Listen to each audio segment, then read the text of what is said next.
আমরা এসেছি পুরুলিয়া। তো সারাদিন ধরে আমরা ঘোরাফেরা করেছি। তো এই যে আমাদের হোটেল, এই হোটেলটায় আমরা আছি 3 তলার উপরে। তো আমার এই সোনাও খুব আজ ঘুরে ঘুরে ক্লান্ত হয়ে গেছে। তো আমরা এখন রুমে যাচ্ছি। ওর খুব কষ্ট হয়েছে। খোলা পায় নাকি পা পরে ভেঙে গেছে, 1000 সিঁড়ি উঠে।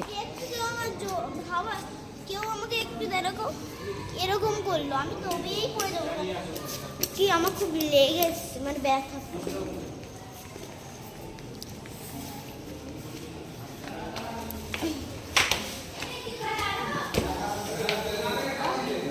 বাড়ি যাই, ঠান্ডা বাইরে, সারাদিন ঘুরে ঘুরে